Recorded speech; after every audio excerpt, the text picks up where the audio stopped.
Finally, the NES Classic Edition's back. Now if you want one for yourself, you no longer have to do degrading and unspeakable things behind the back alley at Kmart, like buying a bootleg console for instance, or sucking a scalper's peenie. But if you're an honest human being, then you know damn well that the game selection on the NES Classic Edition is pretty fun, kind of boring. Sure, there's some all-time greats inside this thing's cute little ass, but about half the games here are really only there as some sort of Hall of Fame type of acknowledgement rather than being the 30 games that are the most fun to play. And since Nintendo President Shigeru Tokuda said that it's completely okay and legal to add the entire NES library yourself, it's obvious that most people are gonna do just that. But if you're anything like me, then you probably don't want to scroll for 2.5 hours just to find a specific game to play. And if that's the case, then you're only gonna want to add the very best games. And I'd tell you what those are, but if you're watching gaming videos on YouTube, then you're probably already aware of most of them. So instead, allow me, the late great Cameron, to tell you about 32 hidden gems on the NES that you might not know about.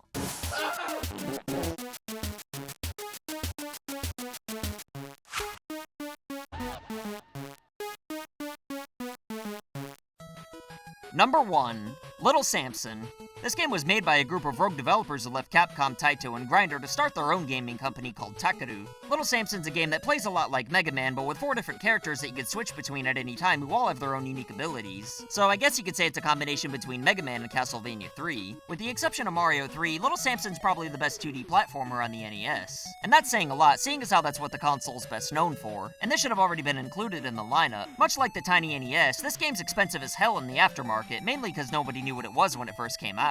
And for some unknown reason, since its initial release, this game's never been made available legally, despite it being such a damn good game. And seeing as how the dummies at Taito don't want to re-release this, there's no reason on earth why Little Samson's not essential for you to toss in the mix. Number 2. Bucky O'Hare. This is another example of an expensive NES game that's actually fun to play. It's similar to Little Samson in the sense that it's in the Mega Man clone genre, but Bucky O'Hare is a little more like Mega Man by allowing you to choose the order in which stages you play. And if you ask my skinny fat ass, this game's way harder than all the Mega Man games, besides the first one, but that was just unfair. Although, it's not the bullshit type of difficulty that just doesn't give you any checkpoints to drag the game out longer than it needs to be. The soundtrack and graphics are amazing, and seeing as how this is a licensed game, there's almost certainly never going to be an official way to support the original creators again anyway. So much like Little Samson, you don't even need to feel bad for bootlegging this one, because as good of a game as Bucky O'Hare is, it's not worth the asking price on eBay unless you've got a steady 16-figure salary. But since I've already had 2 Mega Man clones, let's just get the rest out of the way by continuing on with number 3, the Cryon Conquest. This is as shameless of a Mega Man clone as there can be, and according to a rumor I just now made up, the developers of this game held their middle fingers in the air the entire time they were working on it to let everybody know that they're gonna clone Mega Man whether we like it or not. However, this series did let you charge your weapons before the Cyan Bomber, so you can't get too mad at it. Besides, blatant ripoffs aren't necessarily a bad thing as long as they're entertaining. As far as the game itself goes, you basically play as a witch with 6 wand powers that are actually pretty cool, and your goal is to save Earth from robots or some shit, I don't know. It's great. The greatest! Yeah! Number 4. Journey to Silius. There's plenty of other good Mega Man clones on the NES, but if I'm gonna narrow this list down to 32, then this is the last one I'm gonna talk about. Journey to Silius isn't the best of the Mega Man clones, but out of all the good ones, this is the most overlooked. It was originally meant to be a Terminator game, but Sunsoft lost the license during development, causing them to have to change the story up a tad. And for some reason, much like many other games on this list, this game's yet to see a re-release despite not having any licensed properties involved whatsoever. The game's somewhat difficult, but it's still completely within reason, despite making you restart the game from beginning if you run out of continues. There's some trial and error involved as well, but most of the game's challenges can be conquered on your first playthrough if you're good enough, and the soundtrack's notably intense as well. Number 5. Earthbound Beginnings, aka Mother 1. This one's not entirely obscure, but it was never released outside of Japan till 2015, despite the fact that it was already translated into English by Nintendo themselves in the early 90s. And it boggles my ass why this game wasn't included in the NES Classic Edition over a game like, well, I'd better not bury any of the original 30 games, cause somebody somewhere's gonna spray fart in the comments if I do. But other than the fact that this game should have already been included based on quality alone, the lack of RPGs on the NES makes this a no-brainer, meaning that you don't need a brain to include this apparently. Even in the NES library, Mother 1's not the greatest RPG, but its humor and overall weirdness make it stand out from the rest of the pack. And as long as you don't mind spending a lot of time leveling up, there's a whole heck of a mess of fun to be had with Mother 1. Number 6. Final Fantasy III. This game came out in Japan before the rest of the world even got Final Fantasy I, and just because it wasn't officially released in English doesn't mean you can't find quality fan translations of it online. And that's probably my favorite thing about hacking the NES Classic Edition, because now we could easily play games we were never able to before. And if you haven't played them, that basically makes it new to you. I know we've always had emulators, but if you're an idiot like I am, then you probably agree that playing these bootleg translations on an official Nintendo machine's way better than playing it on a computer in your uncle's office. There's probably better RPGs on the Famicom that were never translated into English, but I'm not gonna bullshit you and just read the Wikipedias of the ones that look good, because if I was gonna recommend obscure NES games that I've never played before, then I'd recommend the Chinese Final Fantasy VII remake, even though that game doesn't really count as being obscure since it's a hack as opposed to a real game. But hey, while we're at it, if you know of any notable fan hacks, then by all means let me know of some good ones in the comments below. Number 7.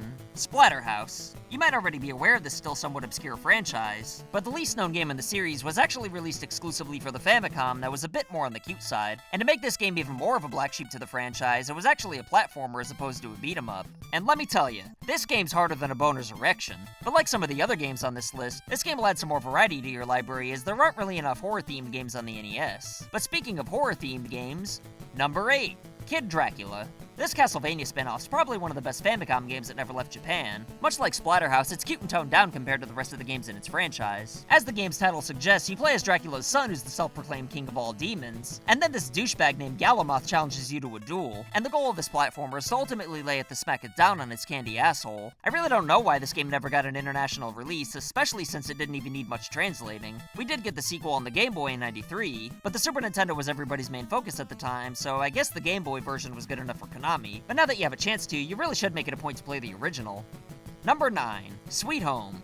This game's the final and most interesting horror game on this list. Before Capcom made Resident Evil, Sweet Home was released for the Famicom in 1989, and finding a fan translation of it online is easier than finding my sex tape. It's interesting that this game was made by Capcom because it actually served as an inspiration not only to Resident Evil, but to the entire survival horror genre in general. However, instead of being a shooter, Sweet Home was actually an RPG. But honestly, I think that makes the game even more interesting. I'd imagine this game was kept in Japan since the NES was marketed towards kids everywhere else. It's either that, or because Japanese people were the only people who appreciated RPGs at the time. All I know is that out of all the games I'm going to talk about in this video, this one should be higher on your priority, not only to put it on your NES Classic Edition, but to try to make it a point to play sooner than later. Number 10. Mr. Gimmick. This game's a platformer where you play as this asshole here who throws stars out of his ass to attack enemies, but more importantly, uses said star to traverse through the stages and reach otherwise inaccessible areas. And since it's a late NES game, the graphics are absolutely incredible and colorful, especially for the time. And while the gameplay can get frustrating due to the sharp learning curve, it feels natural once you get used to it. Since Mr. Gimmick was only released in Japan and for some reason Scandinavia, it's pretty hard to find a real copy of it, making it more expensive than Bill Gates' turds. So save your money, send your father to college, and add this game to your tiny NES. Number 11. Japanese Star Wars. I know you all probably thought you were just fine with your little Star Wars game, but guess what? Japan got one that was way cooler 4 years before we got ours. I mean, it's kinda weird that Darth Vader turns into a scorpion, but that's neither here nor there because the Famicom Star Wars is still better than its NES counterpart, even if it's not exactly faithful to the source material.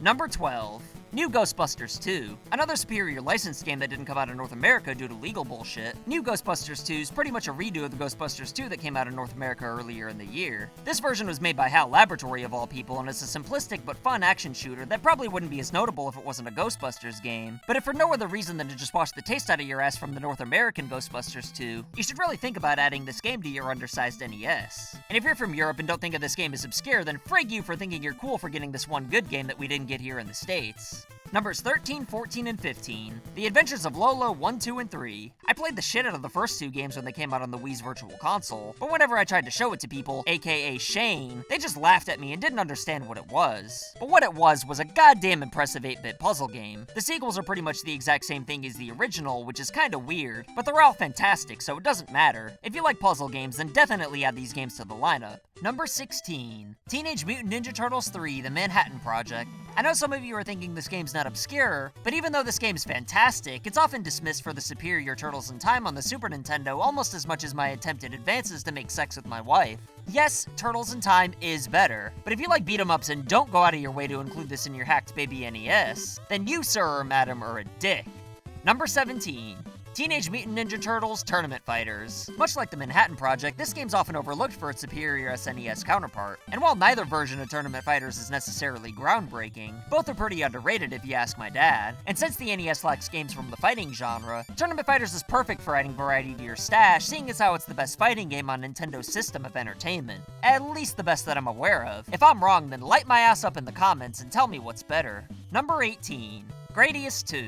I don't need to drag this explanation out too far, do I? It's the second game of the classic scrolling shooter franchise, and it might be pushing it as far as obscure games go, but I honestly can't recall a time where anybody's ever talked about Gradius 2 over the original.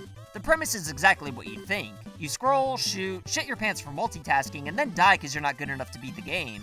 Number 19. Parodius Duh. I put a sequel of this game in the NES Classic Edition video of the same nature as this one, but to tell you the truth, I didn't know a whole lot about what it was at the time, or even how to pronounce it. I just thought it was fun, hilarious, and absolutely fucked. But it turns out that the Parodius series is actually a parody of scrolling shooters, with the name Parodius just being a combination of parody and Gradius. Sadly though, this game never saw the light of day anywhere outside of Japan because it's way too weird in Japanese. If you like scrolling shooters and want something different, then make it a point to check this out. Number 20. Super Carnival 92 Rekka. If you don't have any time or patience for that immature childish bullshit Parodius then get yourself a real man scrolling shooter with Summer Carnival Rekka 92. Because what this game pretty much does is take any notable vertical scrolling shooter on the NES and gives it crack, jankum, and a small cup of coffee to overwhelm the hell out of you. Summer Carnival 92 Rekka had a limited number of copies made for a shooting game competition called the Summer Carnival in the year of, you guessed it, 5802 BC. Despite all the shit that goes on in this game at once though, it never slows down since the developers had the Famicom's hardware completely figured out. And this game probably pushes the Famicom's limits as far as they could possibly go. So if you can take the heat, then I dare you to get your grubby little paws on a ROM of this game and throw them in with the rest of them. Number 21. Devil World. Are you a bad boy? No? What about a bad girl?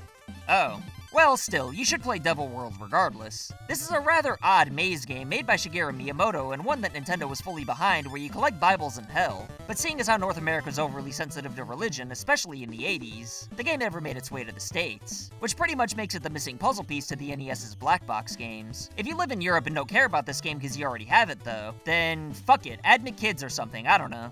Number 22. Maniac Mansion. I typically hate point-and-click games due to my impatience of their vague nature, but this one's different from the rest, and I consider it to be for the point-and-click genre what Earthbound is to RPGs. Even though the PC version's better, you should still add this onto your console just to see what kind of different games the NES was capable of running, especially if you like point-and-click games because this one's hilarious. Numbers 23 and 24.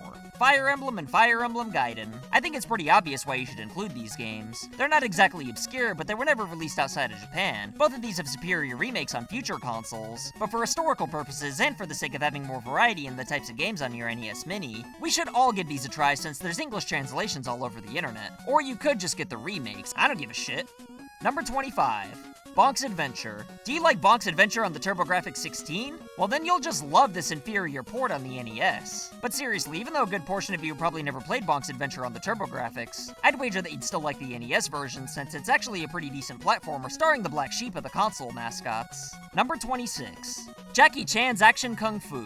This game was made for the NES and later the TurboGrafx 16 to celebrate the 100th anniversary of Jackie Chan. Much like any of his movies, the game starts off with Jackie Chan no wanting trouble, but then having no choice but to whoop some ass and save his sister in a short but sweet action platforming adventure. It doesn't offer anything new to the genre, but it's still a lot of fun to play and doesn't have anything inherently wrong with it. Besides, who doesn't love Jackie Chan? Besides this asshole right here, fuck him, die! Number 27, Bubble Bobble 2. Not incredibly obscure, and much like the Adventures of Lolo, this game isn't all that much different from its predecessor. But if you don't feel like paying out the ass on eBay and want a little more Bubble Bobble, then just add this bad boy to the lineup, you turkey. Number 28. Adventure Island 4. According to scientists in the Netherlands, 98% of the NES library consists of platformers. So out of all the platformers that exist on this console, is Adventure Island 4 really that special? Well, admittedly, I like Adventure Island games, but I've never really been that into them. However, this is the absolute final official game to ever be released on the Famicom in June of 1994. And like pretty much everything else on this list, it never made its way outside of Japan. And to top it all off, Adventure Island 4 wasn't a watered-down SNES port. It was an original game from an established franchise made from scratch by a reputable developer. So pay your respects, jabroni. Number 29. Altered Beast. Like Adventure Island 4, this game should be added for historical significance, seeing as how it's a game that was developed and published by Sega on a Nintendo console. I don't know how or why this happened, but with the backstory that comes with it, the game's just good enough to make the cut. Not when you show your modded NES Classic Edition with illegal ROMs on it to guess. You can try and impress them with this interesting fact, only for them to say something like, "I don't give a shit, Bob! Go get a life, you fucking loser!" And after that, you won't have to take sleeping pills ever again, since you can just cry yourself to sleep from now on, which is both more natural and therapeutic, albeit much more traumatic. Number 30, Bomberman. Cause how the freaking Bomberman not be included here? I know the main draw to Bomberman on the NES was the 4-player multiplayer that was made possible thanks to an extra accessory that allows more controllers. But even only with 2 players, this game still provides some intense fun with your friends. And who knows, maybe some asshole will mod this thing to be compatible with 2 extra controllers. Cause if you thought bragging about having a Sega game on your NES Classic Edition was enough for people to lose respect for you and cause you to cry yourself to sleep at night, then just wait till you get your ass roasted for having a bootleg adapter just to play one game on your modded console with illegal ROMs. But seriously though, if anybody out there can mod the NES Classic to work with 4 controllers, then please do so I can play the specific version of Bomberman with 4 friends that I don't even have. Number 31, Lupin the Third. I know most of you probably don't care about this, but even if you haven't been watching a lot of Lupin lately like I have, it's still a pretty decent action platformer. You can switch between 3 different characters, kinda like Little Samson or Castlevania 3, and even though this game isn't as fun as those, it's still really cool if you're a fan of the anime, which I am, so suck it. And number 32, Digital Devil Monogatari Megami Tensei 2. I'll tell you one thing right now, if you were to ask any other YouTuber to give you 32 games to put on your NES Classic Edition, then they wouldn't be able to do it at all. In fact, I'd wager that if you presented any other YouTuber with the same challenge, then they would not be able to answer it. They would all stand around and just babble on and on about nothing until finally they were saved by the buzzer. Ah, darn it, we're out of time. So there you have it, 32 hidden NES gems for you to illegally add to your NES Classic Edition that I'm in no way condoning at all. I'm sure there's plenty of people out there pissed off to the high heavens that I left their favorite hidden gem off this list, but there was over 1,000 games for me to choose from, and I definitely haven't played them all, so, I mean, come on. If you're one of those people, though, then tell me what I missed in the comments below so I can know what games to add to my NES Classic Edition. If I were to break the law, I mean. And as always, I'll pin whatever I find most entertaining, or whatever the best suggestion is. But just to be clear, I'm not gonna add any illegal ROMs to my NES Classic Edition. It's just for a story I'm writing. Anyway, don't forget to share this video if you want to help this channel grow. Subscribe if you're new and aren't put off by my toilet humor. And if you want to be a legendary badass, then consider supporting us on Patreon to help me feed the kids I don't even have. My name's Cameron, and I'll see you next time. So I want to say thank you to your loyalty, thank you for your support.